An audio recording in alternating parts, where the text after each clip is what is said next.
everyone, I'm Ryan. And I'm Steve, and this is 60 Cycle Hum, the guitar buying, selling, trading, modding, fixing, breaking, reviewing, playing.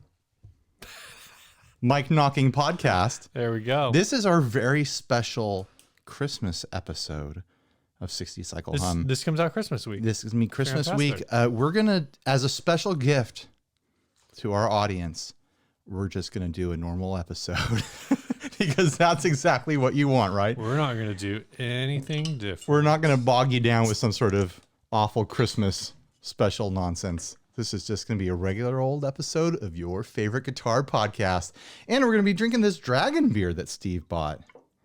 Thanks to the Patreons for funding this. Yeah, this is Dragon's Milk from New Holland. This comes from a dragon's nipple? Yeah, something like that. Fascinating. It's a bourbon barrel aged stout. Let's talk about this first ad. I found this yesterday on our local OfferUp. If I can find it here in our Google Drive. Where are you? Elusive little Here, kill this. little sneak. Kill this off. Kill me. There it is. That's a lot. That's okay. Cheers, Steve. Merry Christmas. Merry Christmas. And Happy New Year. Murky Kringle. This is a Castilla 1960s hummingbird guitar made in Korea. Is that how I like to say Korea the way they do in the Korea, like the North Korea documentaries? Korea. You ever do that? I've never seen one of those documentaries. You should do it sometime. It's fun. Learn all about North Korea. This first caught my eye because of those double pick guards that just look a little bit off, a little bit funky. And then the longer I looked at it, something else popped out to me, and I started posting the picture around.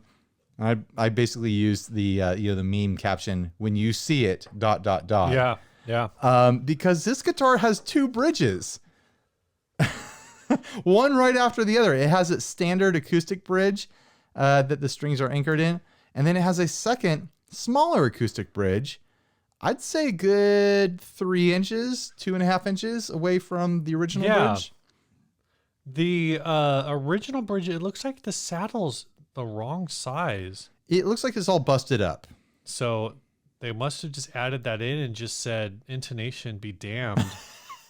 Well, if you're playing cowboy chords on it, if you're not leaving the first 3 frets, it might be kind of close enough. Might be, yeah. But if they were just trying, if this was truly just a MacGyver, like, oh, the original saddle is failing. Why wouldn't you put it right next to the... Exactly. Right next to it. And then some people were theorizing in my Facebook post that they were attempting to turn it into like a tenor guitar by shortening the scale. But that doesn't make any sense because then the scale of the fretboard doesn't change. Right. And it's going, you could do that in theory by just throwing a capo on there and shortening the string that way. But you can't shorten the scale from the bridge direction. This thing looks so gross. It looks pretty like bad. The zoom in's like $100. Give me a break. Yeah, there's no freaking way. I kind of like the pick guards though, and it's because it's doing the hummingbird thing. How much did they want for this? $100 even. For some reason, I thought it was like $120, but yeah, $100 is not a good price for this. There is not a good price for this. Oh my gosh, the pick guards are screwed in. This is like $40 and it's wall art. It's not $40. This is $20. You think it's this $20 wall art? The art? pick guards are screwed in. Yeah, that's how they used to make them. Is it really? In Korea. In Korea. In the 1960s. No, every like Gibson style hummingbird I've ever seen is glued on. No, I know. Never seen a screwed on one. Their economy did not support the production of glue. If I could get this for $15, I'd buy it and hang it on the wall. The war does not go well, Enterprise. I would hang this on the wall just to discuss it more and to experiment with it. It is local. Maybe I should offer $15 and see if I can get it. Oh my gosh. It's probably way out. Will they even respond? Side of my driving range. It says San Diego, but it probably means Campo. Could be anywhere. Yeah, it could be anywhere. That's actually my go-to on Reverb lately. Is like if somebody sends me an offer that's like I don't even want to bother. There's like two different responses. If it's something that I'm like this is not a real offer. Yeah. I either counter with also not a real offer, which is like $1 off the list price or $1 more than the listed price. Or I just let it sit there. Yeah, just let it sit. Like, yeah. I honestly wonder what this would be like to play. Like, would everything just be kind of sharp, or would everything be flat? Like, I'm trying to do the scale math in my head, and I can't figure out which way it would go if you did this. The string is shorter, but the fret is longer, so I think the notes would be flat. The fret distances are too long for the scale with the new bridge. So I think the notes that you play would be flat. This is too. It's a little bit of a mind bender, right? This is too visual for me. I can't do the conversions.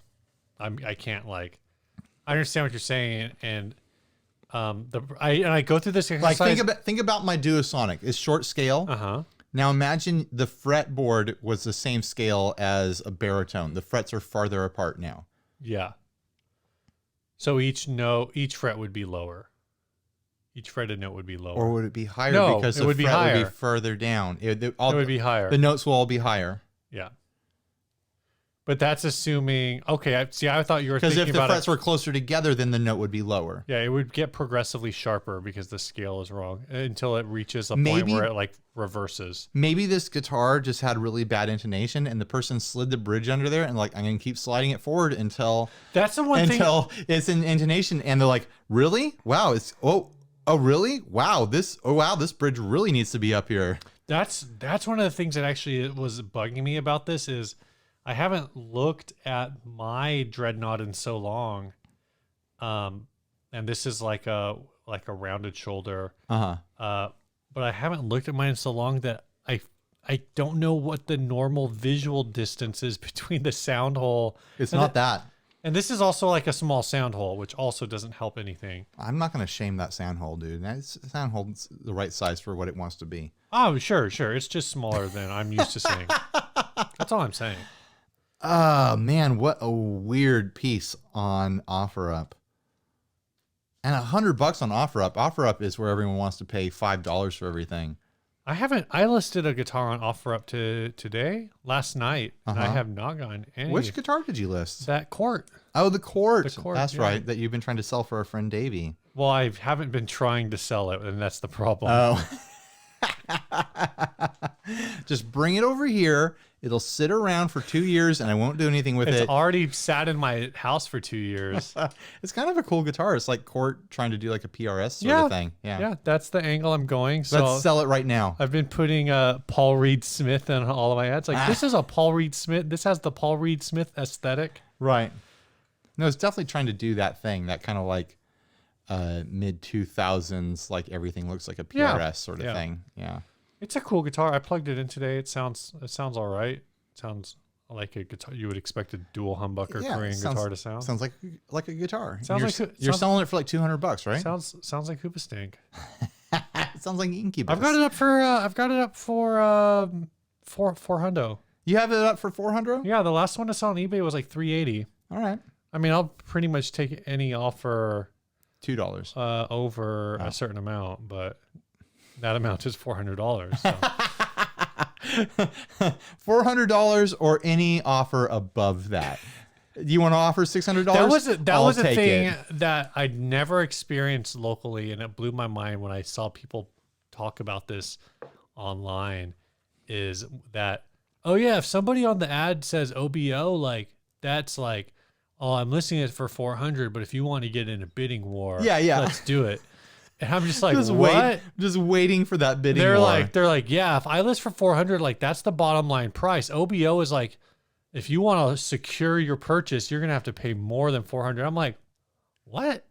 Yeah, what are you talking about? Like that's a starting bid, dude. $400 is the starting bid. This isn't eBay. Anyway, this is Craigslist. Where's the buy it now price? But yeah, that's I got that thing up on OfferUp. I'm gonna put some other stuff on OfferUp. Yeah. I got it on OfferUp, Facebook Marketplace, and Craigslist. Trying to get that local sale on a super not like it's a really great playing guitar. Yeah. But it's not like a brand that anybody is going to think about because it's Court. It's Court. Yeah. All I got to do is do like one video on it, Steve, and be like, oh, this is the secret sleeper guitar. Oh, everyone wants to have this. You should want to have this. But I don't want to ship it. And then so many people, because I'm such an influencer, will be like, oh, yeah, I got to get that. Such influence. And the prices will go way, way up, and you'll sell it, and everyone will be a millionaire. We're all going to be so except rich. for the people who bought it. They won't be millionaires. No, not anymore. They spent all their money on it. They sold their house so they could get that Court. Court.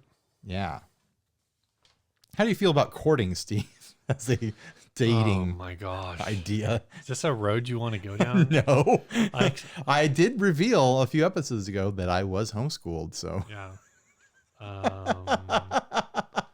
All right, what's new, Let's dude? just say I knew a lot of those kids, and I explored that long enough to get rejected by both the father and the girl. Oh, ooh. But it wasn't like I was not getting my own parents involved in that. It was more of a 1950s I'd like to date your daughter scenario. Did she tell you that you had to do that you had to ask her dad? No, it was just assumed because again, homeschool kids. Okay. You just assume that. So right? you That's just an assumed assumption. because you tried to date a homeschool girl, you assumed that courting was the thing to do, so you asked her dad. Something like that. All I don't right. remember. It was a long time ago. It was before I was married. I'm going to say, oh, of course it was before you were married. I'd hope anyways. Jeez. I'm going to say that if you're a teenager and you're going to date someone, you should meet their family pretty earlier than you would have to if you're an adult. If you're an adult. Like if you're an adult, you meet their family when both of you freaking feel like it. But if you're like a kid, if you're a teenager, first of all, you got to scout out their family for your sake. I mean, we've delved into dating advice for teenagers on this guitar podcast, and you've got to go over there and present yourself to their family so that they know like who their kid is going out with, to make so that they don't have to worry, you know. Or it's so they do have to worry. It's just kind of like manners, because kids are a hot wreck a lot of times. Like, and families can be a hot wreck a lot of times. Like, go figure it out. Like, once you're an adult, like you're just when you're an adult, just like dating the person that you're dating, and you deal with all that trauma later on. Wow. But when you're a kid, you've got to find out where the trauma is actively coming from. So I'm not saying people should do courting, but I'm saying kids, go meet each other's families. Don't do courting. Don't do courting.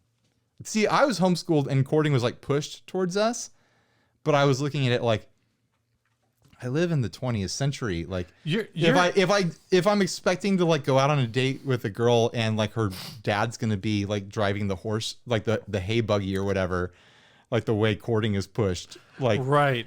That's never going to happen. I already have enough social anxiety just trying to talk to a girl. I'm not going to go up to her dad to initiate this. Like, we've it's not talked going to about happen. this before, but somehow like your parents, at least from my perspective, are somehow like have like somehow been like simultaneously like very conservative, Sure, but also like on like everything except for the way that you and your siblings were all homeschooled, where it was just kind of like, yeah, we're doing homeschooling because of whatever issues that your family had that drove that, but also like the way I always had the impression that the way you guys were homeschooled is like one of the most relaxed forms of homeschooling I've seen. Well, I think, this is a huge side tangent we're going down, but I think in the sake of my family, something that a lot of people say about us when they get the chance to observe us enough is that all the kids are extremely independent. And I think that was kind of the core concept of our homeschooling, where I think a lot of times the cliche is that homeschoolers are sheltered and kind of have hover parents, right? Helicopter parents, where that wasn't really the mood. It was like, right. Here's the book, you're going to have a test in a week and a half. You better know what's coming, you know? Cool. Yeah. So it's kind of a lot of self-teaching stuff. No, I definitely knew a lot of like the homeschool kids who were more under the thumb. And in some of those cases, it was like they were homeschooled to a level where it was like, I'll just put it this way. Like I knew homeschool kids, and probably know who I can't believe we're doing this right now. No, like I knew homeschool kids who literally had full ride scholarships to private universities and turned them down because they did not want to live anywhere near their parents anymore. Oh, weird. No, like that's a thing. Like it was I have like a $20,000 a year scholarship. I'm going to go take out like, I don't know, student loans or whatever to go to a different private university 2 hours away, just so I live just far enough away that I live like close enough that my parents won't freak out, but far enough away that like it's only reasonable for me to visit home like a couple times a month. Right. I don't know, man. Everyone moves somewhere eventually. All right. What's new, dude? I bought a pedal. Oh, we're back on topic. Here we go. It's not. We've only been doing this for like 8 minutes talking about homeschool. Yet, but I ordered the Like My Pedals K2. So that's the Like My Pedals, like their K style. It's like a Klon style. Huh. I haven't heard of this. I think it's like it's a Klon with a bass boost switch. So it's 2 switches. I think it's a pretty new pedal for him. Huh. This is Joe O'Rourke from Just Surprise Me podcast. Oh, okay. His little pedal company that I didn't realize. I don't listen to their podcast very often. Sorry, guys. Sorry, RJ. Sorry, other guy whose name I didn't know. Wow. But I do know that RJ's on that podcast. I know Will is in that. I know Will's on that podcast. Will's on the podcast. He's on the Patreon. He's on our Patreon. Okay, I feel bad. You should feel bad. I feel bad. Guys, this is the real reason I'm on the show is I have to manage all of Ryan's social media interactions. I have to make sure the people who contact us get some form of love in return. Oh my gosh. Even if it's just Ryan can't come to the phone right now, he's busy rolling around in piles of YouTube so money. you're getting a Klon clone with a bass. It's a Klon clone with a Bliss knob, a bass switch. It's got like 4 knobs and like a 3-way switch. I don't know what they do. It's like a contour knob. That's a lot of knobs and switches for a Klon. Well, I was looking at it and I was talking to Joe, and this beer's good. He said that there's definitely like a lot of options. And I was thinking about it in the context of like the Matthews Architect, which I still have, the Architect V2. I still don't think I brought it back. And that has a 3-band EQ. And I think pedals with like three-band EQs, as much as like I want to like them, I think sometimes I get a little option paralysis from them. Sure. I mean, we get a lot of anxiety about our mid frequencies. Our whole youth, we were told, got to scoop those mids, just get rid of all those mids. Those mids are bad. And then in the late 90s and 2000s, it was like, you got to push your mids. Mids are where you are. That's how you cut through the mix. And now we look at the mid knob and we're like, what do I do? I don't know what to do anymore. I'm sorry, Steve. I'm sorry what guitar culture has done to us. It's hard out there. We're afraid. It's tough out there for a pimp. We're afraid of our mid knobs now. I just say grab your middle knob and just give it a nice hard twist, and wherever it lands, you're good. Oddly, that's the same approach I would advise for dating. Oh, yeah. Just grab your middle knob. No, I totally get that, though. I mean, one of my main amps back here, the Princeton, doesn't even have a mid control. So it's like if I want to get tweaky with the mids with my amp, I have to do it externally. Right. Like an EQ pedal or some sort of boost or a drive pedal that has mid control or something. Yeah. And I thought I was going to miss the mid knob when I got that amp. I never have. I've never been like, I wish this had a mid knob on my Princeton, because it is freeing. Like you don't have to worry about the mids. They're just there or they aren't. Right. It sounds good too. And I think, I think mids, it really depends on whether or not you need to like have a mid control. It depends really like what your guitars are too. Yeah, totally. I feel like I want a mid control more with like I mean, humbuckers than I do with single coils, for example. Everything comes into factor with your mids. I mean, your pickups, your guitar, your amp, the pedals you're using, your cable. Yeah. You know, the brand of mouthwash that you use. Everything affects your mids. Yeah. Oh, you're a scope boy, huh? You're gonna want to scoop those mids. It's in the name, scoop. Scoop. Yeah. Scoop. You have to lean. It's a sharp E. It's not a silent E. Oh, okay. Scoop. What's new with you, Ryan? I've been trying to murder a wart that's been on my finger. Oh, yeah? I'm not going to put a picture up because it's gross. Can you confirm that that's gross? That is a wart? That's not a blister? That's a blister. Okay. So I got this kit. I got it down here, Steve. Wait, you're saying that's a blister, so that's not a wart. The wart is inside the blister right now. What? Yeah. Okay. So I got this kit, and I bought it like 4 months ago because I had this wart on my finger, and I wanted to get rid of it because sometimes it gets messed with while I'm playing guitar, and then it hurts. Yeah.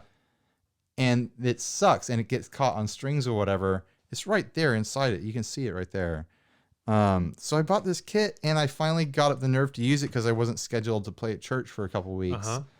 And so I did this on Sunday. It's a Thursday now, and it just got this blister today. Did you just use it like once? I only used it once, but you put a little tip on this gas canister here, and then you put it down in this thing.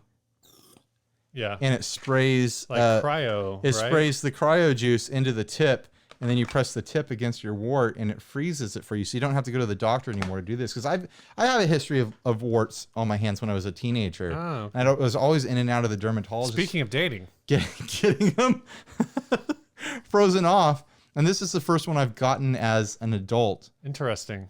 And I'm just sick of it. So hopefully the wart dies underneath this blister, and I'm good to go next time I have to play. The craziest thing I've ever seen. Hey guys, go watch all my recent videos and know that I've been playing through pain while having this frozen wart blister on my index finger, on the tip of my index finger. It's crazy. Right there. I need to get one of those kits. I have a wart on like behind my ear right now. Oh yeah? Yeah, I think it's a wart. If it's not a wart, that's bad. Something worse. Yeah, you might have to go to the dermatologist. Where is it? It's like it's over there? Yeah, it's like I see it. Jaw. I'm not sure that's a wart, dude. Yeah, I don't know. I think that's a mole. No, it's not a mole. It's not dark. It's only dark because I'm like picking at fidgety. I don't think that's a wart. Warts look different. Go to a dermatologist. It's only been there for like 5 months. Yeah, it might be just like an infected or like collapsed pore or something like that. Is that a thing? No, I just made it up. Okay. When I first came in, I thought it was like a cystic pimple. Yeah. But then it never went away. This is a great episode, guys. Top shelf stuff. Merry Christmas. This is what you get for a Christmas special. I was talking about homeschooling and warts. Oh, yeah. Make some money for us, Steve. Sounds so like awkward when you say that. I feel awkward about it. Anyway, this first sponsor this week is Daddario. They make strings and straps and all kinds of great stuff. But the product that we have been promoting for them, we used to promote their strap and strap locking solutions, and we used to promote their regular strings. And now we're promoting the XT line of strings. These are strings that use the fanciest in Daddario string technologies. It's a carbon steel string that's got fusion twist. That's the same as the NYXL string, but it's also got an ultra thin, like so thin you don't really think it's there, coating on it that just keeps your string silky smooth. It really just makes your strings feel like there's a perpetual coat of just like slippery oil on them. Not too slippery, but like, oh man, these strings feel like kind of nice and smooth and slick. I really like them. I like playing with them. Yeah. So go check them out. Ryan's been using them. Ryan, have you done your mass restring thing yet? Hopefully I have by the time this episode airs. Okay. I was planning to do it in the next couple days here. So we'll see what happens. I'm going to say this. You were talking about these being Daddario's fanciest strings. Like, imagine strings are cat food. Are you just going to get the bag of dry, gross food? Or are you going to get that wet food that they used to show in the commercials being served in like the crystal bowl? These strings are the crystal bowl cat food of strings. I don't know if that's a great analogy. Do you think that little you think that's gonna stick, that little pitch? No. Wet food in excess kills your cat. It's like bad for your cat. I don't know. That's what least that's what I've been told. Steve has 2 cats. Yeah. He knows about cats. I posted a picture of one on Instagram the other day. And now everyone thinks you're a cat person. Yeah. Your family's cat people. You're just I'm just a regular person who happens to have cats in his house. Cats live in your house and you live in the house. You live in the house together with cats, but yeah. That's fair. All right, let's move on to this first topic, and that first topic is: are vintage guitars worth it? For example, would you pay $25? Well, you wouldn't, but do you think a 1963 Stratocaster is worth $25,000? Well, I think anything could be worth $25,000 if that's what someone will pay. If there's 2 people fighting it out to try to own it, and the last person standing says they'll pay $25,000, then that's just what it's worth. Do you think if you walked into a guitar store and they were like, you can have any, like, play all of our strats and there's no prices, and you're playing them all, do you think you would play one and then at some point you would play a 1963 Strat and you'd be like, wow, I really like this one? And they would be like, oh, it's $25,000, and you would be like, let me check my bank account. It feels more like a $23,000 guitar to me. Oh, you're so discerning, Ryan. I mean, the reason why a vintage guitar would cost that much is not because it plays like a $25,000 guitar, but because of its rarity, because of its namesake and the the reputation behind it. Maybe other guitars of the same year, make, and model have sold for similar, or it's been climbing, right? But like, or maybe famous people were playing. I mean, that's like that question. You're buying more than a guitar playing experience with them. You're buying a lot of other baggage. If you were just buying a playing experience, you could get something made for you that probably plays microscopically the same for a couple grand. You're buying history. You're buying rarity. You're buying, you're buying an intangible when you're buying a vintage guitar a lot of times. That's at that dollar price, Right. But I mean, I guess, like, I'm thinking about it from the perspective of, what is, like, I guess, what is that intangibility worth? Like, if you don't know the difference, is it, what is nostalgia worth? It's worth whatever you will pay. It's worth 9 Star Wars movies. No, it's worth 6. That's true. The first 3 weren't fueled by nostalgia.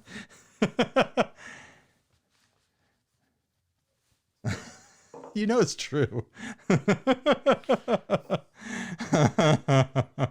People watching the first 3 Star Wars movies when they came out were probably not like, oh man, I'm so nostalgic for this. They were just like, oh, I just want to watch another one of these things. Right. Oh, this is the new movie coming out. I can't wait to watch this new movie.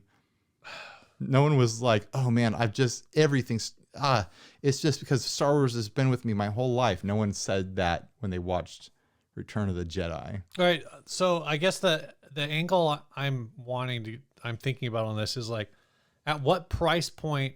So rarity, I understand. And I guess rarity might play a lot into it. Right. But, like, at what point is rarity plus like desirability plus other things? Because we've ran the numbers on these all before, right? Like this is rare. The Milton is rare. I was not able to find an example of this. You've never found? I found like one thread when I bought that thing. I found one thread on like I don't even remember what. Every other Milton that I found online looked way better than this. Oh my gosh. But just because something is rare doesn't mean that it's of value. Like it has. No, I know. It has to actually be desirable for it to be, the thing that we're talking about. I guess I'm just saying, like, where do you draw that line? Like, where do you say, like, okay, like, beyond, oh, well, it's worth it if it's worth it to you, the individual. Right. Like, I think there's a point where everything increases in price where, I don't know, like 10 years ago, you could get any not any, but like we could get like most 1970s, especially like late 1970s Fender guitars for like $1,000 or less. And in the last like 5 years, all of those prices have like doubled and tripled. Well, I'd say in the 90s. Did you say that? I said like 10 years ago. I'd say in the 90s, CBS era, 1970s guitars, 1970s Fender guitars were not valuable. No. And then you get to the late 90s and into the early 2000s, and all of a sudden they explode in popularity, whether people just like the look of them or, you know, the pickups they came up with or something like that. For whatever reason, people wanted these guitars all of a sudden, and they exploded in price. I mean, there were definitely some bands that drove like a like I remember being a newfound love, I guess, for Right. like the 3-bolt neck plate. I remember being on like early Harmony Central in the mid to late 90s, and people talking about 70s Strats and being like, why would you bother? Like, Right. those are the worst. And that was actually those are the worst version of that was actually a Fender, really you know, weird like. and then it changed very quickly. Suddenly people wanted those guitars. And I think maybe the hype went both ways. I think there was negative hype Right. that went too far into saying that they were worthless when they weren't. They're fine guitars. They're just fine. They're Yeah. fine guitars. I mean, there's duds and studs among any, you know, herd of guitars. And maybe, you know, they weren't what the traditionalists wanted out of Fender, but they're fine playing guitars. And then on the other side, you have people who idolized them and blew them up to be more than they are. Sure. Well, like I said, I think there were I think One thing's maybe for not sure, in the late 90s. Like they are 20 years older now than they were in Right. the 90s. Well, and I mean, how much of that is if you think about it from like just the raw, like, is it vintage? Right. Right. So you're going by like the very strict, like 25-year definition. So in the year 2001, you had to be older than 1976 to be vintage. Right. Right. Like, again, using like that very kind of strict They're definition. like the of things. antique store model of what is vintage. Right. So, I mean, I can say probably around 2000. I think I was like 18, 19 years old. I wonder I when got to play like a 78 Strat into a Fender Bassman 10, which is a big 4x10 silver face Bassman. Yeah, beast. Dude, that was like freaking fantastic. Like that's still like a tone that rattles around in my head every once in a while. Yeah, and yeah. like an instrument. And I remember like telling the guy who owned it, because it was an older guy at my church, I was like, if you ever want to sell this, man, let me know. And his kid was like right there. He's like, why do you like, no, I'm getting that. Like that's going to stay in the family and one day it will be mine. I'm like, yeah, but like if you want to sell it. Yeah, yeah. Remember that those guys we used to jam with at that church, the Clam of God? Yeah. And that guy had that 70s Jaguar. I don't remember any of Oh the. man, the he had this gear they 70s had. Jaguar that was stripped down almost like Van Halen style, where like the pickups were just floating in the cavities and there was no pick guard on it. Yikes. And it was just kind of like hot wired to be pickups to switch to output. Right. But that thing played super cool. That was a fun guitar. That was a fun Jaguar. And it was a 70s Jaguar. It was cool. I mean, where are we going with this? Where are we We're at? just talking about, well, so what I was talking about is like, you know, the beer is erasing my mind. The idea that these instruments that like, when we first started playing guitar, were kind of like on the outs, and now you're seeing those same instruments Sure. going for like multi-thousands of dollars that, Well, here, you know, here's the thought that I just had. I said 10 years ago, but I think very accurately you could say 15 years ago you could get most 70s, like I would say it's 1975 to 1980 Fenders, you could get those for under $1,000. Yeah. I'm going to say, though, that it's not a sliding scale. A 1970s guitar in 2010 isn't worth the same that a 1960s guitar is worth in 2000.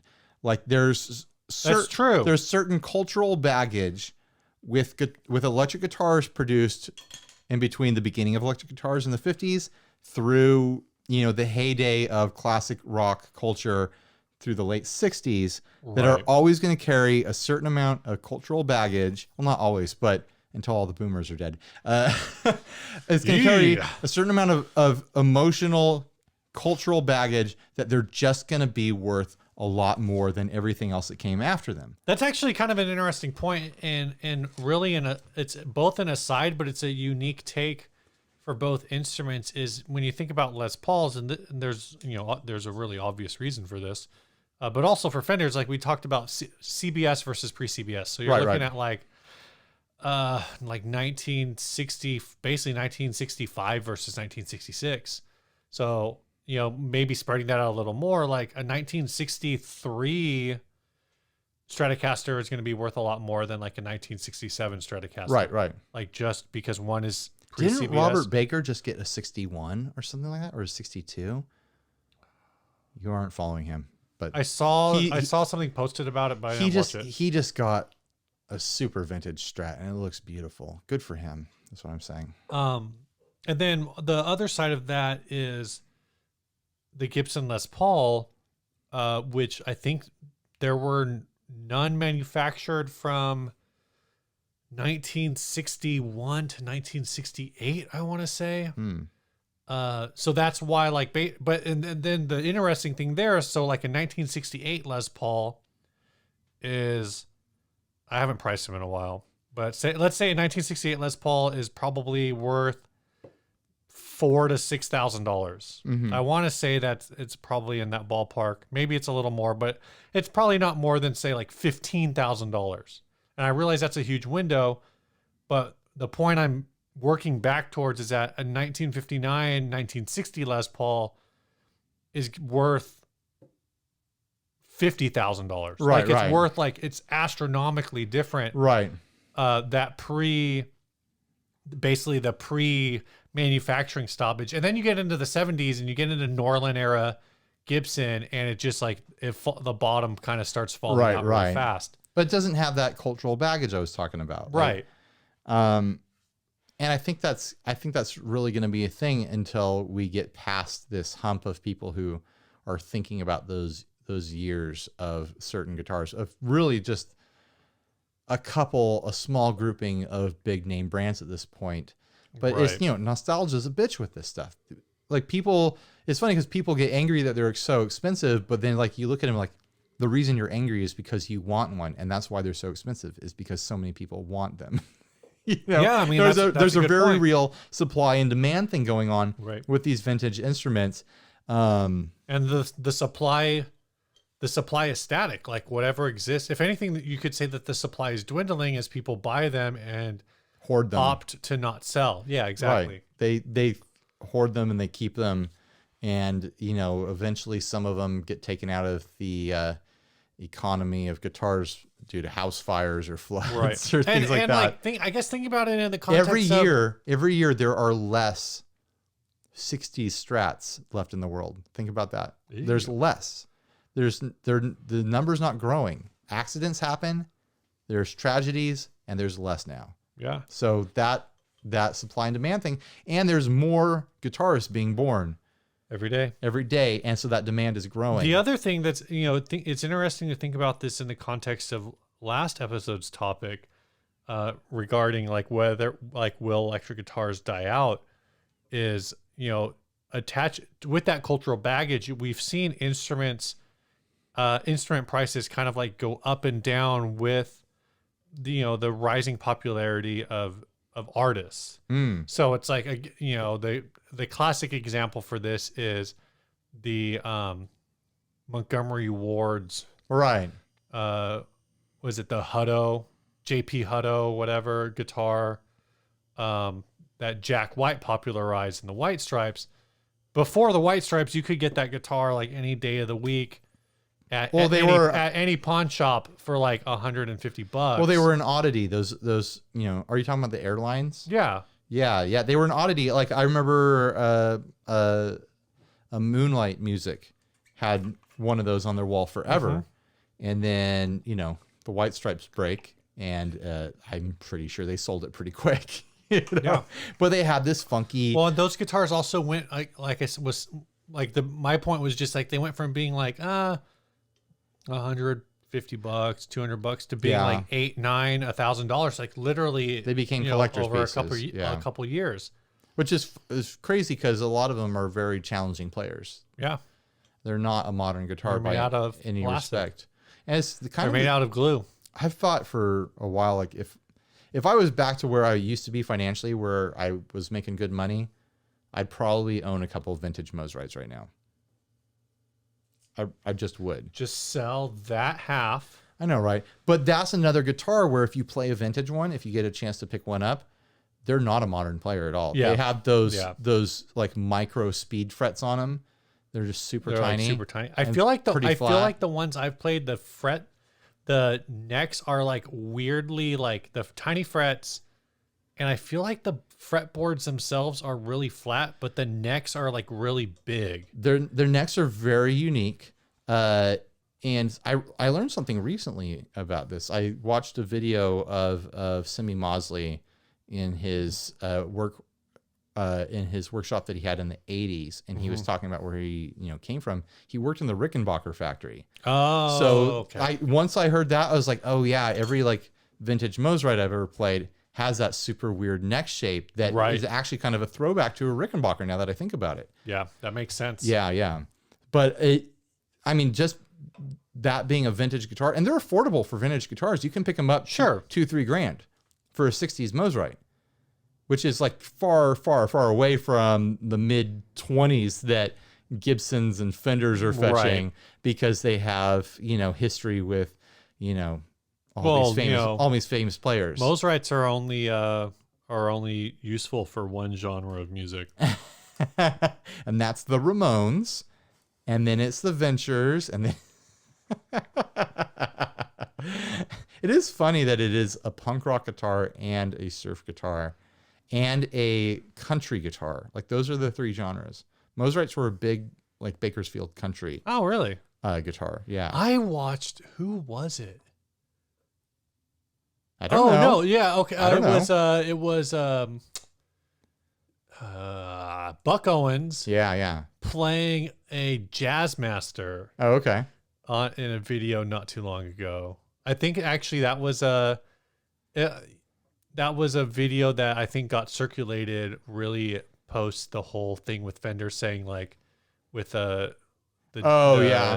dude, I forget, Andy Mooney, is that his name? Yeah, saying that jazz masters are like an imperfect guitar or whatever. Yeah.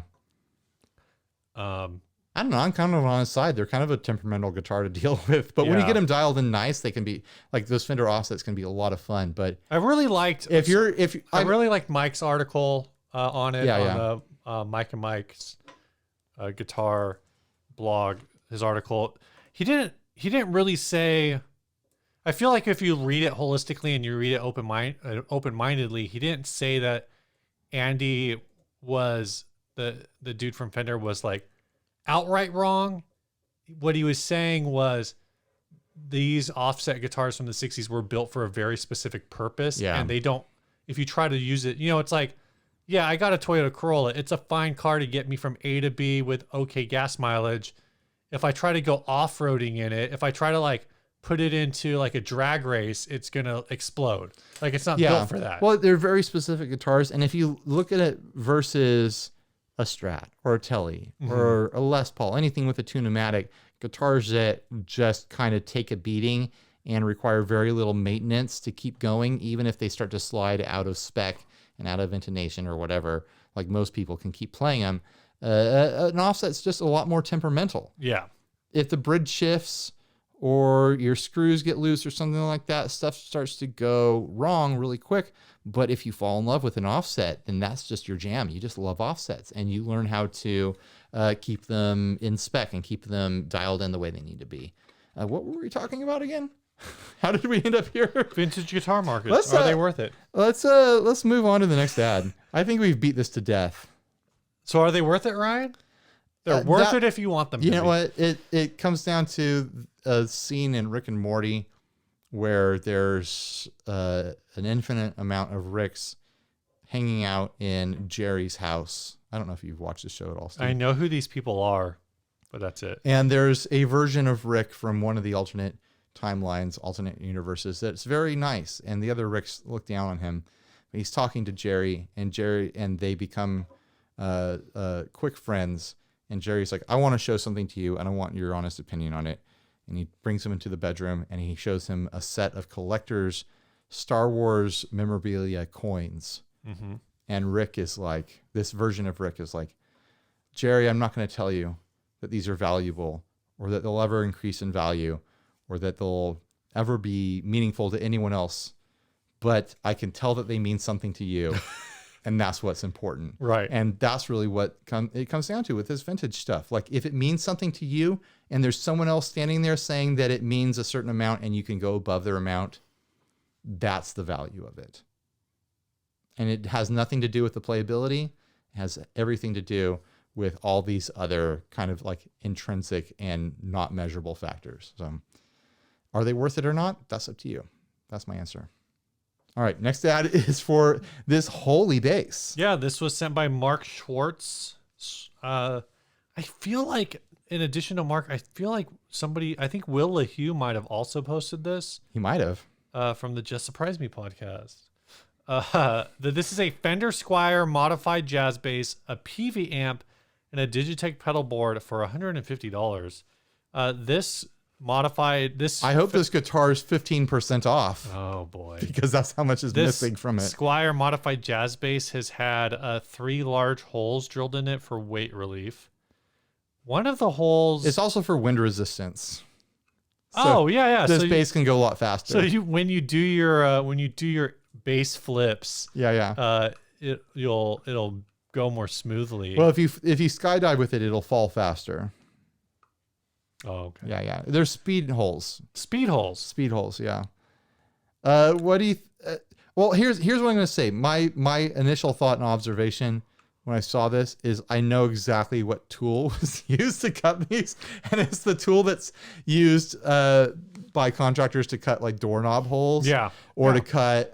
there's a doorknob hole size one, and then there's 2 like ceiling lamp Is it like a ones. drill saw? It's a drill bit saw that you put on a drill, and it's like a cone. And it cuts like a perfect hole for you. That's exactly what's happened here, because someone didn't put this down on a routing bench. They didn't put it under a scroll saw or a band saw or whatever. No, this is one of those big old hole saws for sure, because the holes are just way too perfect. Yeah.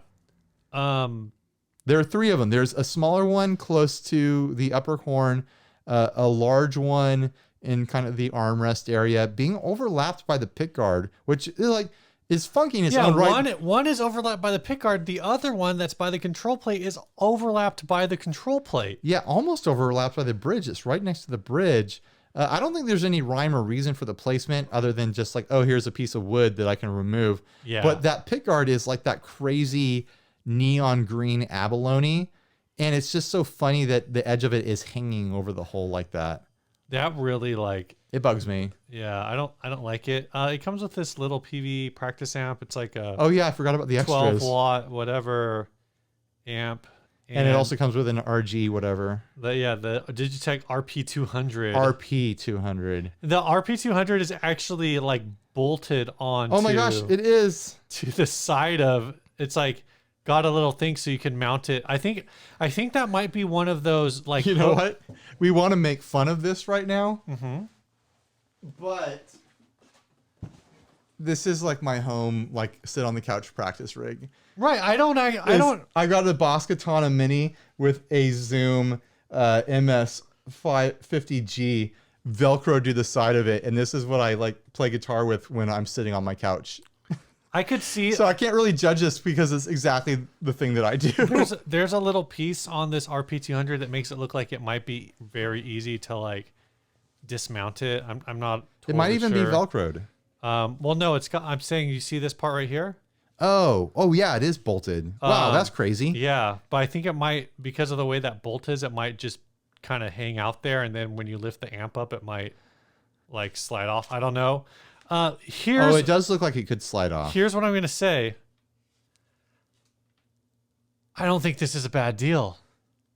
I mean, it is $150. This is a Squier vintage modified jazz bass. These are normally like $200 to $250. Maybe like $175 to $225, $250, somewhere in that. Like, Like, so At least the holes are perfectly round. yeah, They don't look like they were cut with a spoon. I would say like this is not a bass I would ever want to play like This is a good outside of the house. No, this is a good punk band bass. It could be a good punk band bass. Like for the right band, this would be fine instrument. But what I'm saying is like this is actually good instrument.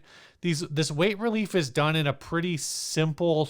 It's stupid. I mean, Yeah. let's be honest. It's stupid. dumb, but It's not. It's honestly not the ugliest thing I've seen in the world. It's not ugly. It's just weird. It's not done in a way that's like destructive. You know what it needs to make it even out? A repaint in yellow so it looks like cheese. It needs more holes. They stopped too soon.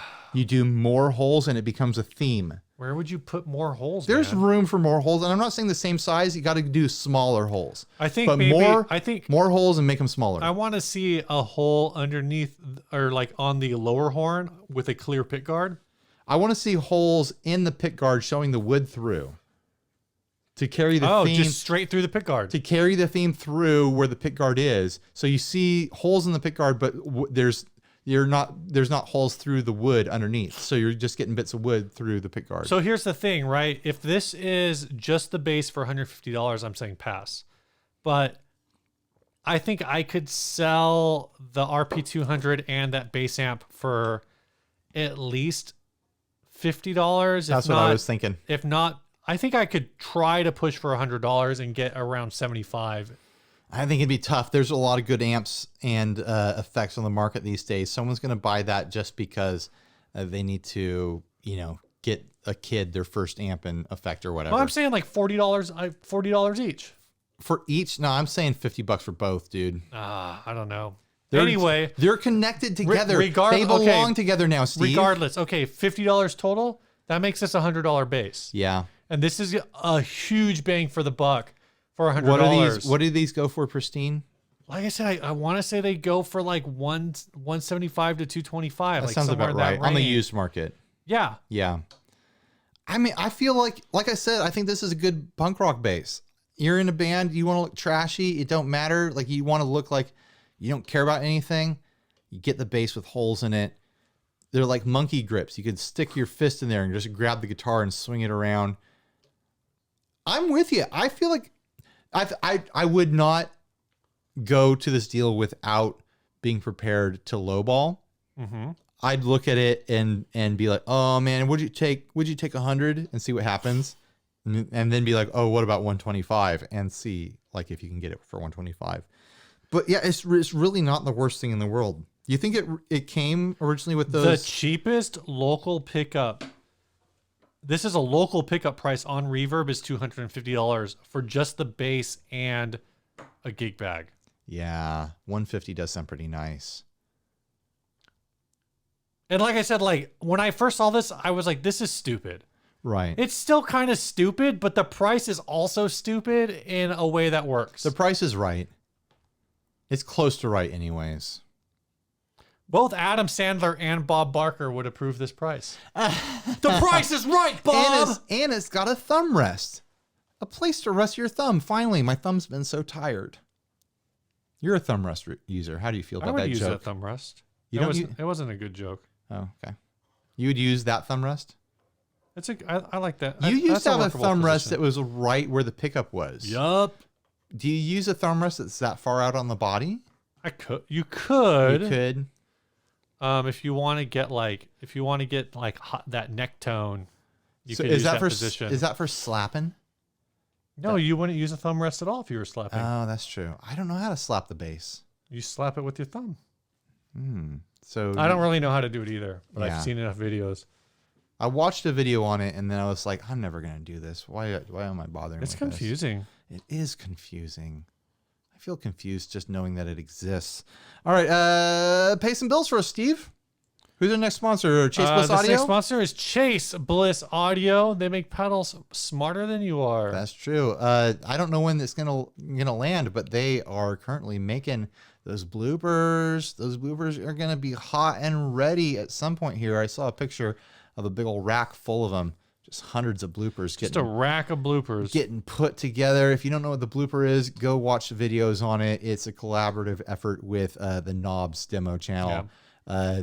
Building this looping pedal that's just going to be the looper that no one else can touch. It's going to be insane. No other looper is going to make looped sounds like this thing. And I'm not making like a joke here. This thing is wonky and wild and creative. More creative than you are, I'll say. And I'm right when I say that. You know that I'm right. If you're looking for, I don't know, a dirt box, a delay, a reverb, a tremolo, a chorus. Not a flanger. Not a flanger.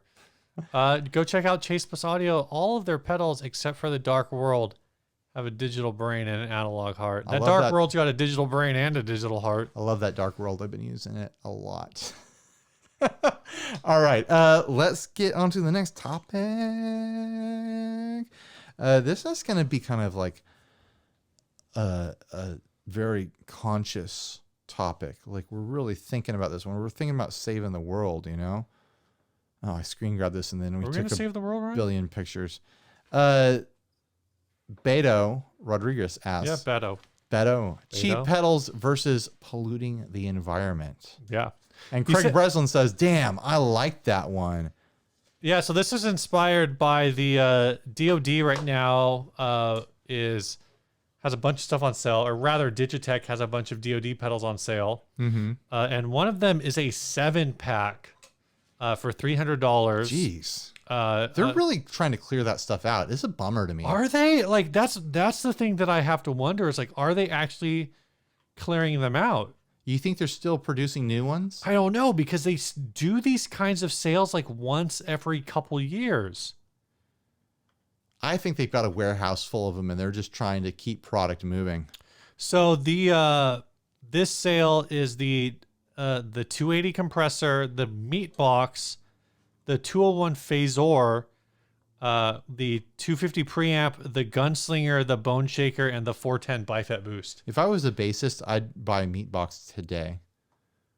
I just would. And the only thing that keeps me from buying it is that I'm not a bass player and I don't use that much low end.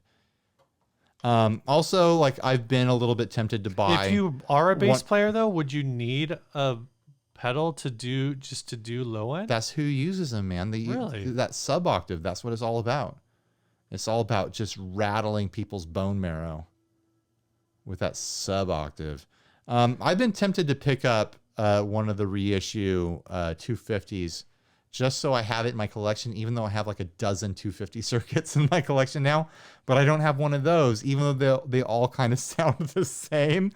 But just to have it and to have one with that aesthetic with the LED light, and they're only like $44 right now. That is a crazy deal, because the meat box you can buy direct from Harman for $100. Yeah. So you're getting 7 pedals. Like I said, they're all on sale, but some of them aren't. Like, the meat box isn't even listed on the Digitech website. Digitech lists it as sold out. Harman has it listed for $100. So if you want the meat box, that's how you have to pretty get much. it. Well, I mean, I guess, like I said, you could get it from. You could try to get it through the Harman site instead of through the Digitech site. Yeah. But anyway, that's not the point. The point is, the question is about cheap gear versus pollution, and I do think there is an interesting argument here, or an interesting conversation at least, in light of the ongoing conversations we've had, particularly with like reissue meat boxes are going on Reverb for $275. Good grief. There's one for $320. There's one for $189. So they were $189 new. There's one for $210, one for $190. It might be worth getting. It's crazy that reissues are going for the same as the vintage. Well, I mean, if it's the vintage, same I'm thing. seeing 205, 200, 220. I mean, I think it's just me, but I don't think it's just me. I think the reissue looks a lot better. I don't know. I kind of like that meat texture on the original. But I just don't like the original DoD boxes. Yeah, the reissue case is much more friendly. So anyways, back to the topic that we keep interrupting. What's more environmentally friendly, Steve? You think buying a bunch of pedals that are cheap or doing what? What's the alternative? because we have to buy a bunch of pedals. Well, I think, there's a couple different angles. One is people, we all want to like try stuff out. Right. But when you can get 7 pedals for $300 or like, where like each one of those pedals, if you were to buy each one of those pedals individually, like they're going to be, again, like the meat box is like $100. So you take that out. Now you're at $200 for 6 pedals. So you're basically looking at like $33 a pedal. Right. $34 a pedal, something like that. At which point it's like, it's not a bad deal. You find one pedal you like, you could probably sell off the other 6 and get your money back. And so it's efficient that way. But then the thing is like, did you even need that stuff to begin with? Right, and if you didn't need it, like it's almost like this question of, I've read a number of articles and watched some things talking about how, what's the 3 R's of like recycling, right? Recycle, reuse, reduce. Right. Recycle, reuse, reduce. And we tend to focus really heavily on recycle, right? But not on reuse or reduce. We focus less so on reuse, and we focus less so on reduce. And we kind of focus, I think, the least on reuse. Well, I think in general life, yes, but I think in the guitar world, in the Guitar Gear world, reuse is just a given. And I think for me, the line here is like there's a certain level of guitar pedal that just is hard to resell. And so I don't think people are throwing pedals away unless they're completely broken. Right. And what pedals are becoming completely broken? The very bottom barrel pedals that like become broken to the point where like, I'm not going to fix this. This is a plastic Behringer pedal. I couldn't even change the switch if I wanted to. Sure. So I think that level of pedal, the plastic boxed, micro components that you can't repair, even like the switch is proprietary. Like a lot of those TC pedals, I opened up my Ditto looper. You can't replace the switch on it. My switch went dead. So that pedal is just trash now because I can't replace the switch. It's got a proprietary switch and I'm not going to try to track down the hardware for that. Right. So it's going to sit on my shelf until I decide one day to either throw it away or give it to someone who thinks they can fix it. I bet someone listening to the show is going to send us a link to a switch replacement or a video. But it's going to shows you how to replace the switch with like a more common switch. But if you have to buy the actual switch, it's probably going to be a $60 process and like a 10-hour process. I mean, and I get that, and so it's one of these things where it's like,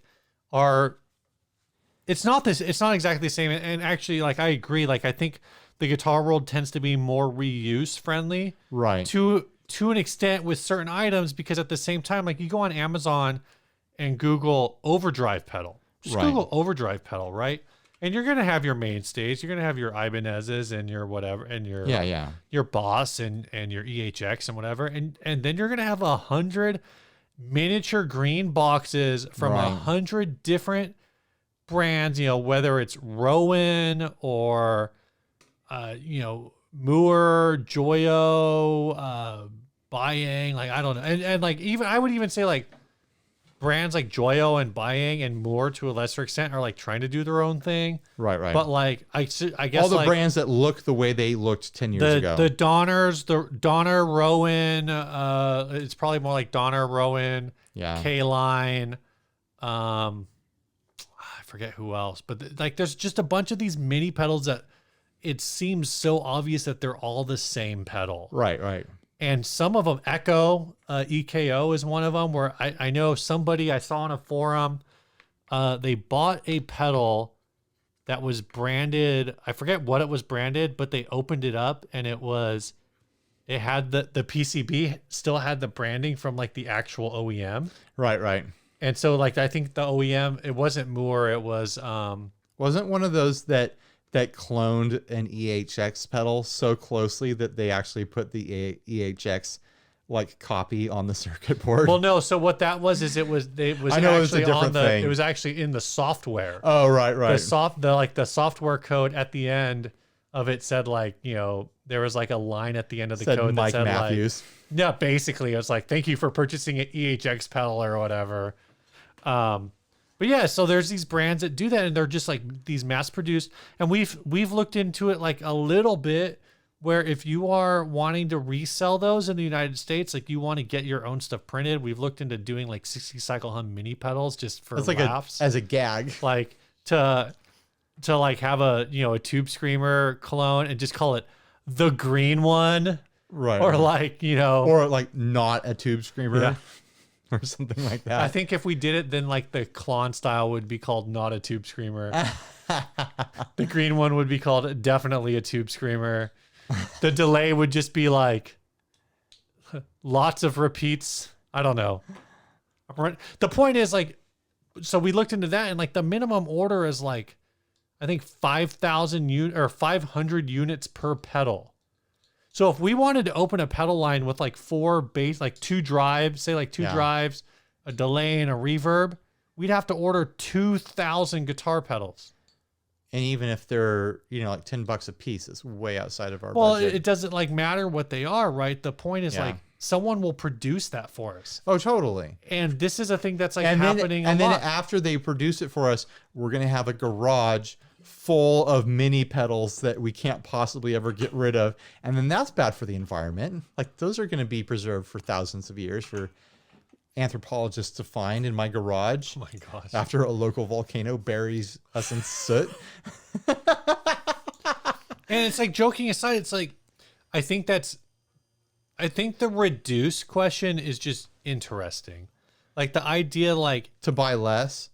Are we like buying too much stuff? And yeah, if you're like, how do you get guitars to stop buying stuff though, especially new stuff?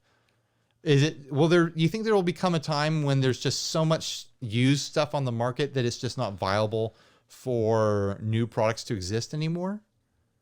And at which point, like it'll not be tempting for people to buy new stuff, which will just naturally curve reduction. To me, it's less about buying new stuff. And so this is tough, right? Like, okay, I'm not a chorus guy. Right. I do have a Julia and I do like it, even though I'm thinking about trading it for a Pelotar. Even though I already own a Pelotar. Oh my gosh. I have a GE Pelotar. You got to do stereo Pelotars. I don't have a regular Pelotar. And the Pelotar I'm looking at is like teal blue, so it's very pretty. Last episode, you opened up a bag of pedals you bought 2 years ago, and you had not even touched them. You paid $300 for pedals and had not opened the bag in 2 years, Steve. You should not be buying any more pedals until you use the ones you have. I'm not going to buy it. I'm going to trade. You're going to trade. Okay, I think that's reusing. That's reusing. Yeah, trade them. Trade them.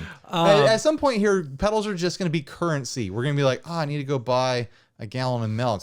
Which pedal can I trade for it? So anyway, where I was actually going with this, and even like the Behringer pedals, right? A lot of the, like basically almost every single one of those like cheap ass plastic Behringer pedals was a clone of something else. Right. Like their like the FZ300 was supposed to be like a clone of like every Boss fuzz, including the ones that people actually wanted. What are you looking for? I've got the super fuzz up there, the orange one. Oh, okay. Yeah, I think that's the one that was like popular. That's lately. like a clone of like the Boss ones that were discontinued that sell for like $300. Right. I mean, really, like that's a really great way to scratch that itch, and it's like you don't want to be like okay, I really want to learn about this effect. So I'm going to buy the cheap ones. Right. Like, how do you balance that where it's like you're just buying cheap stuff because you want to try it out and you don't really want to commit? Yeah. But it's also like it's this disposable. Like you're either going to keep these things in a box and you're going to try to pass them off to your kids, and your kids are going to be like, what the crap is this? Why did Dad have 29 fuzz pedals? Dad had a serious problem. I saw like somebody post a pedal board the other day, and they were like, I think I'm finally done. And it was like a PT Junior size board that they had like 18 pedals on because it was all mini pedals. Oh my gosh. And I was just like, and I get it. I'm like, hey, like that's efficiency.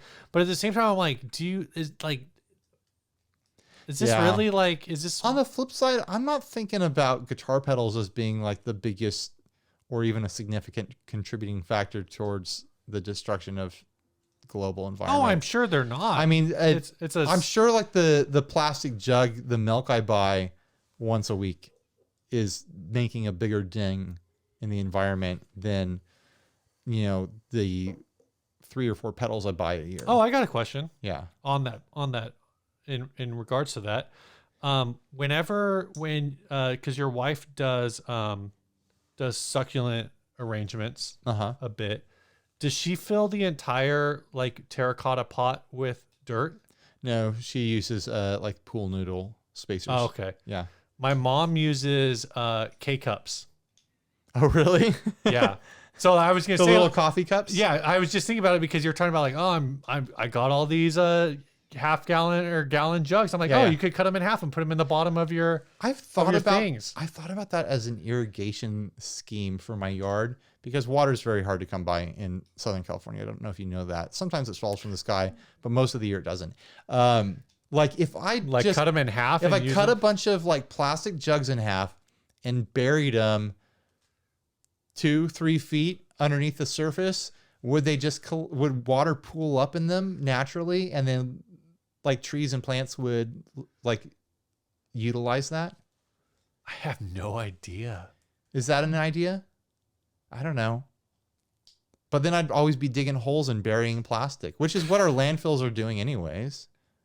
Now I'm thinking about that. I feel like there's probably a reason that this is not a good idea, but I don't know what. Yeah, I don't know why it's not a bad idea. Maybe I just solved everything, guys, Yeah. with my simple idea. And just turn all the ground into a giant wet sponge because there's plastic jugs facing up underneath the dirt. So yeah. I mean, I don't think I don't think guitar pedals are a particularly large impact, but I think it's an interesting angle compared to like all the rest of the stuff that we do. Like every time I order an Amazon package, oh, here's a new giant cardboard box that's going in the trash or even in the recycling. Oh, but it's crazy. And then like all the plastic materials inside, and every time you buy something, it's inside 3 plastic containers and whatever. Like I don't think like buying a pedal that is realistically not going to leave the resale market Right. for 100 years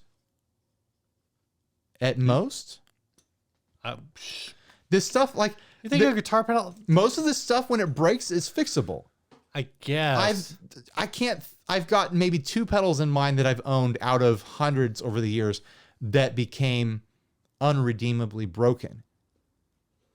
The Ditto. The Ditto, and like I had like a old DOD drive that just went dead or something like that. I've like got a DOD drive at home that I can't get to work. Right. There's like some of them stop working, but I mean, realistically, decades. We can say decades. Sure. Most pedals will last decades, and then when they break, they usually have something that's fixable about them, and there's someone who wants to fix them at that point. That will be that is changing though, because so many pedals now, especially like gonna be these metal digital. pedals are made using ultra small components, which I mean you can work on those by hand. It's tricky. I'm it's talking kind of about a mess. swapping switches and pots. Sure.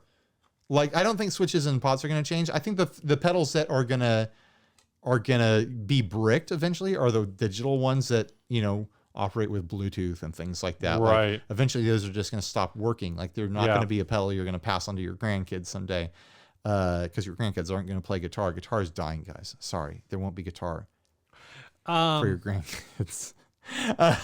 But you know what I mean? Like, if you want to curve the little bit of like waste that's going in the guitar pedal world with environmental concerns, then buy used every single time and only buy stuff that you think you're going to want to use in 60 years or someone will want to use in 60 years. Like I sincerely think those. But then does that collapse the entire like not the entire? No, but because not enough people are going to do that, dude. People are always going to want to buy new stuff. But They're I'm always saying going like to scratch that if itch. people actually do that, like do cheap Chinese pedals go out of existence? And I'm not even going to say that that's necessarily a bad thing.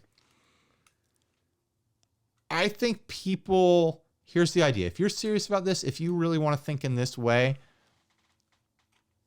the kind of like roundabout conservative way of framing it is if you're looking at a certain style of pedal and it's available as a super cheap plastic import pedal or whatever, but you can afford the real thing, buy the real thing. Like, leave that super affordable option to the kids, right? To the people who like legitimately can't afford it. If you can afford a real FZ2, then buy the FZ2. Don't buy the Super Fuzz. Yeah. And you've kept another box of plastic out of the economy. Someone else is going to buy it, but then maybe they don't make an extra unit when, ordering time comes around or whatever. I don't know. Just buy an acoustic guitar and stop using pedals if you're worried about it. Yeah. Buy a used acoustic guitar. That's what I'm saying. And we don't need to fill the world with any more cheap, worthless plastic crap. Let's take a look at this next ad. This is a poop pick holder.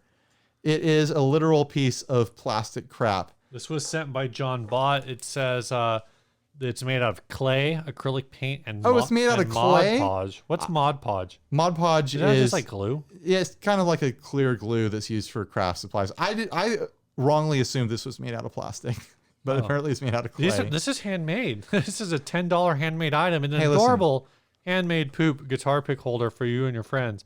Guitar picks not included. Also, there will be small differences because they are made to order and I can't make an exact copy each time. I'm just going to say, I don't make it by hand, but I make stuff very similar to this at least twice a day. I don't charge $10 for it either. Can you put picks in it? I do put picks in it. That's disgusting. I don't do that. I mean, here it is, the gift for someone who has everything. Okay, we frequently rail against guitar themed. Is this guitar themed? No, that's what I'm saying. Like, this is a guitar. It's a gift item. It's a guitar gift. This is the perfect gift for a guitar player. Merry Christmas. This is the stocking stuffer you've been waiting for. I think this is a better gift for a guitar player than many of the things that we've said are bad gifts for guitar players. Why picks, though? Why did someone make a clay turd and then say, you know what? You know who this is for? This is for guitarists. I'm going to make a pick holder. It's funny. Maybe they were a guitarist. I do have to. What site is this? Etsy? Yeah. Oh, Reverb. Oh, is it Reverb? No, it's Etsy. That's the joke. Oh, yeah. This user is named Poops and Things. I do have to keep. They probably make a bunch of other poop products. I do have to keep picks down off of tables and stuff like that because my 1-year-old will grab them and eat them, and this is what will result. So, I guess I can kind of relate to this sculptural piece of craft, this piece of retail. I don't even know where I'm going with this. It's handmade. Poops and Things has 3 or 4 items. One is a custom floral letter or number. Oh, I see what's going on there. It's a floral. Do they make other stuff? It's a cardboard arrangement. And they make it looks like a pinata. They make a Katara Avatar: The Last Airbender medallion. Well, they make just about everything, don't they? What don't they make? They make the handmade poop guitar pick holder, and they make a mini poop figurine, which you can get with googly eyes if you so choose. If you were going to buy a replica of human feces and then stick stuff in it for hilarity and for gift-giving purposes, would you do guitar picks or would you do something else? I see some utility in this. Like, I could see keeping this on like a recording studio desk. Like, if you have like a home recording studio, you keep this on your desk. My only question is, because it's definitely a way to keep people from stealing your picks. Because I use gravity picks, like, are they going to fit in this thing? That's a question I have. That's why I thought it was going to be made out of plastic or rubber, that it would be kind of adaptable and stretched a little bit.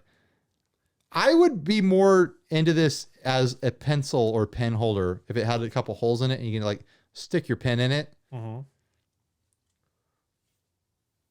I don't know, man. I don't hate it. If it had a little slot in it for you to stick your phone onto, like if it was a phone charger, Okay. I think that would be Then a it fun would no longer be $10. phone charger. But you would source the cable. It would just have the slot in the hole. Oh, okay. All right.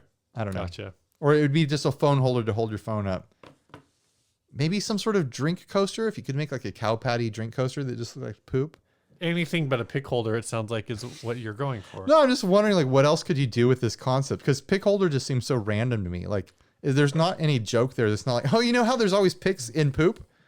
Let's make a product that represents that. Like it's kind of a stretch, right? Are there always picks and poop? No, that's what I'm saying. It's not a I thing. was like, what? It's not a thing, Steve. What are you even talking about right now? Get us out of here. Tell me about the song. Yeah, this song was sent by Ben Fair. Download it while you're talking about it. Already did. Oh, you're on it. This song is called Hypnotized and is the first track from an album my band put out earlier this year. The band name is Madness and Civilization, and the album is titled Bliss. The guitar parts were recorded on a Strat through a JHS Prestige boost into a PV6505, not a 5150. Set at a mild crunch setting, an EHX Soul Food was also used for some of the heavier parts for the solo. So again, it's from Ben, To Be Fair. To be fair, I finished that. I'm all caught up. you're all caught up. Good job.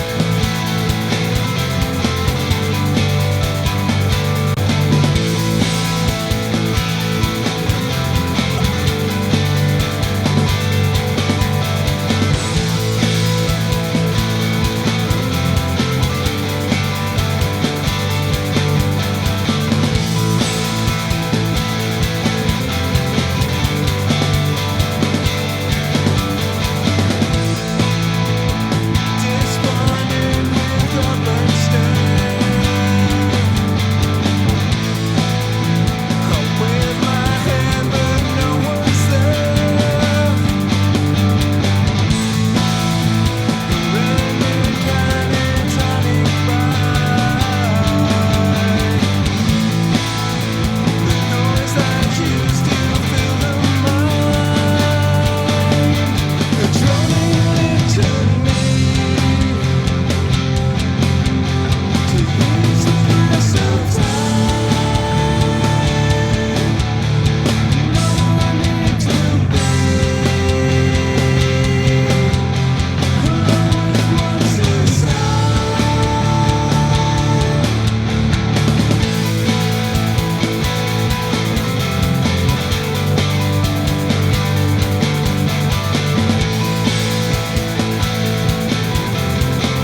shifted after that middle like quiet part.